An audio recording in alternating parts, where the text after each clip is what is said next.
Sir నమస్కారం sir. నమస్తే అండి. సార్ బెట్టింగ్ యాప్ ప్రమోట్ చేయడము, ప్రమోట్ చేస్తున్న సెలబ్రిటీల పైన, ఇన్‌ఫ్లుయెన్సర్ పైన కేసులు నమోదవ్వడం ఇవంతా కూడా మనం చూస్తాం. సో, ఈడీ కూడా మొన్న రంగంలోకి దిగింది. 29 మంది మీద కేసులు కూడా పెట్టింది.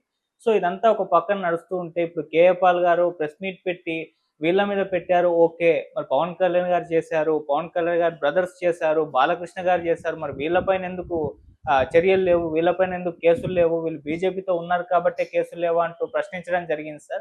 మరి ఇప్పుడు ఆయన కామెంట్స్ కూడా వైరల్ అవుతున్నాయి. మరి వాటిని ఏ విధంగా చూడొచ్చంటారు సార్? అంటే ఆయన ఆధారాలేమీ చూపించలేదు ఆ ఉపన్యాసంలో. అవును.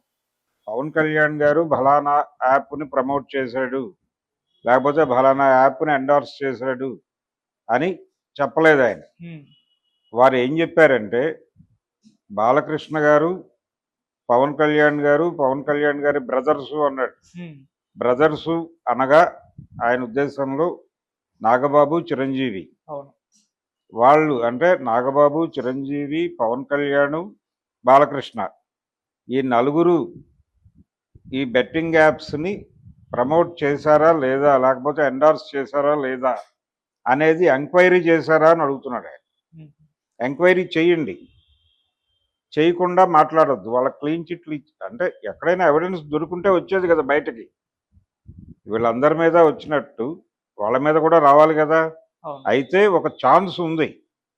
ఒక ఛాన్స్ ఉంది. దాన్ని ఆయన ప్రస్తావించుంటే బాగుండేది. బాలకృష్ణ గారు హోస్ట్ చేసినటువంటి ఒక షో నడిచింది ఆహాలో. ఏమిటా షో? అందరికీ తెలిసినటువంటి అన్‌స్టాపబుల్. ఈ అన్‌స్టాపబుల్ అనేటువంటి షోలో ఈ బెట్టింగ్ యాప్ ప్రమోషన్ అనేది జరిగింది. అంటే మనకి సెట్ ప్రాపర్టీస్‌లో వాళ్ళు డిస్ప్లే చేసినటువంటి దానిలో 1, 2 బెట్టింగ్ యాప్స్ తాలూకా ఇమేజెస్ కూడా కలవు. కనుక దాన్ని లీడ్ తీసుకుని ఆ షోలో పవన్ కళ్యాణ్ పాల్గొన్నాడు. చిరంజీవి రాలేదు లక్కీగా. పవన్ కళ్యాణ్ పార్టిసిపేట్ చేసిన మాట వాస్తవం. మేబీ ఆ షోలో డిస్ప్లే అవుతున్న వీడియో చూపించి వాళ్ళిద్దరి మీద కేసు పెట్టాలి అని కనీసపు డిమాండ్ చేసుంటే అదో పద్ధతిగా ఉండేది. అది కూడా చేయలే ఆయన. చేయకుండా వాళ్ళు చేసే ఉంటారు అని తాను భావిస్తూ దాని మీద ఎంక్వైరీ చేయమని అడుగుతున్నాడు డిపార్ట్మెంట్. అడుగుతూ చిరంజీవి గారికి ఈ మధ్యకాలంలో ఒక ఉన్నత పురస్కారం వచ్చింది.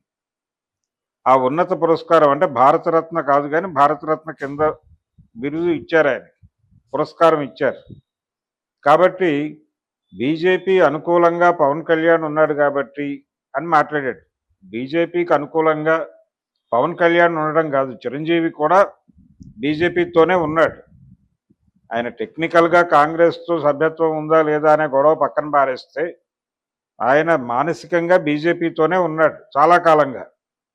ఏది 2014 ఎన్నికల క్రతువు ముగిసిన తర్వాత నుంచి ఆయన బీజేపీతోనే కలడు. దానికి సోము వీర్రాజు లాంటి వాళ్ళు సాక్ష్యంగా ఉపయోగపడతారు. ఇటువంటి కండిషన్లో ఆయనకి కేంద్ర ప్రభుత్వం తనకు అనుకూలంగా ఉన్న వాళ్ళకి పద్మభూషణ్లు, పద్మవిభూషణ్లు ఇవ్వటం అనేది సహజమైనటువంటి విషయమే. అదేం కొత్త ఏం కాదు. ప్రభుత్వానికి వ్యతిరేకంగా ఉన్న వాళ్ళకి అసలు బిరుదులు రాకపోవడం కూడా మనం చూసాం. నందమూరి తారక రామారావు గారికి ఎందుకు ప్రభుత్వం వైపు నుంచి రావాల్సిన పురస్కారాలు రాలేదు, ఎందుకు అన్నీ అక్కినేని నాగేశ్వరరావునే వరించినాయి అంటే ఆయన ప్రభుత్వానికి అనుకూలంగా ఉన్నాడు, ఈయన వ్యతిరేకంగా ఉన్నాడు, ఓకే. అంతే. అంతకు మించి వేరే కారణాలు ఏమీ లేవు. హ్మ్. ఇది మొదటి నుంచి ఉన్నదే. కాంగ్రెస్ ప్రభుత్వ హయాంలోనూ ఉంది, భారతీయ జనతా పార్టీ రోజుల్లో కూడా అదే నడుస్తోంది. అందులో భాగంగానే చిరంజీవి తనతో ఉన్నాడు కాబట్టి ఆయనకి ఆ ప్రయారిటీ ఇచ్చారు. కృష్ణ గారికి కూడా ఆ ప్రయారిటీ దక్కింది. కృష్ణ గారికి దక్కింది, అక్కినేని నాగేశ్వరరావు గారికి దక్కింది, అలాగే చిరంజీవి గారికి దక్కింది. మిగిలిన హీరోల పరిస్థితి ఏంటి? మిగిలిన డైరెక్టర్ల పరిస్థితి ఏంటి? మీకు అనుకూలమైనటువంటి కంటెంట్ని ప్రమోట్ చేస్తున్నారు కాబట్టి, అంటే హిందుత్వ ప్రమోషన్ చేసేటువంటి యాక్టివిటీలో ఏదో మేరకు చొరవగా ఉన్నారు కాబట్టి రాజమౌళి గారికి ఒక పద్మ పురస్కారం, అలాగే వారి తండ్రి గారికి రాజ్యసభ, ఇలాంటివి కూడా దక్కాయి. అంటే అయిన వాళ్ళకి కంచాల్లో పెట్టడం, కాని వాళ్ళకి ఆకుల్లో పెట్టడం, ఇలాంటి సామెతలు ఉన్నాయి మన దగ్గర. అది ఎక్కడైనా జరుగుతుంది, అదే జరిగింది అక్కడ కూడా. కాబట్టి దాన్ని కూడా కేఏ పాల్ గారు ప్రస్తావించాడు. అంటే తమకు అనుకూలమైన వాళ్ళకి పద్మభూషణ్లు, పద్మవిభూషణ్లు ఇచ్చుకుంటారా అని కూడా అన్నాడు. చిరంజీవిని ఉద్దేశించి అన్నమాటే. కానీ ఆయన ఎండార్స్ చేసినట్టుగా ఒక ప్రాపర్ ఎవిడెన్స్ మీరు ప్రజల ముందు పెట్టాలి కదా. మీరు పరిశోధన జరపండి. మీరు ఎంక్వైరీ చేయమని అడుగుతున్నారు. ఎంక్వైరీ చేయమని అడగడానికి ముందు కనీసపు దర్యాప్తు మీ వైపు నుంచి జరగాలి. కేసులు పెట్టేవాళ్ళు గాలిలో కేసులు పెట్టడం కాదు, ఒక ప్రాపర్ పునాది మీద కేసు పెట్టాలి. కేసు పెట్టేవాడు కూడా అధ్యయనం చేయాలి, పరిశోధన చేయాలి.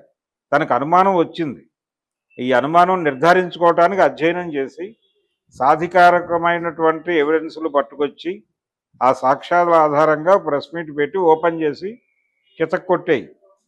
ఎవరు కాదంటారు? మీ యుద్ధానికి అందరి మద్దతు దొరుకుతుంది. గాలిలో కత్తి తిప్పడం అంటారు దీన్ని. అలా గాలిలో కత్తి తిప్పడం అనేది చాలా సందర్భాల్లో చేస్తాడు కేఏ పాల్.